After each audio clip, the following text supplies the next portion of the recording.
ஒரு பெரிய மூடி தேங்காய் எடுத்துக்கோங்க. ஒரு 4 வரமிளகா, ஒரு பெரிய நெல்லிக்காய் அளவு புளி ஊற வச்சுக்கோங்க. தேங்காவும் வரமிளகா நல்லா நைஸாக அரைச்சிக்கோங்க. அது கூட புளி தண்ணி ஊற்றி நல்லா அரைச்சிக்கோங்க.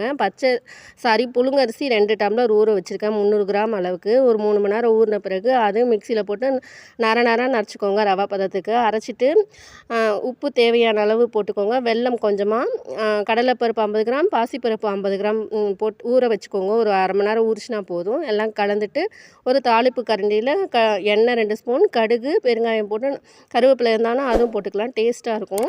நான் நல்லா கலந்து விட்டுட்டு இட்லி பாத்திரத்தில் எண்ணெய் விட்டுட்டு எண்ணெய் தடவிட்டு இட்லி மாதிரி வாத்து எடுத்திங்கன்னா செம்ம டேஸ்ட்டாக இருக்கும். இதுக்கு சட்னி சாம்பார் எதுவுமே தேவையில்லை. வெங்காயமும் தயிரும் இருந்தாவே போதும். குத்தி பார்த்திங்கன்னா ஸ்போக்கில் ஒட்டாமல் வந்துச்சுன்னா வெந்துச்சுன்னு அர்த்தம். இந்த மாதிரி ஒரு வாட்டி ட்ரை பண்ணி பாருங்கள்.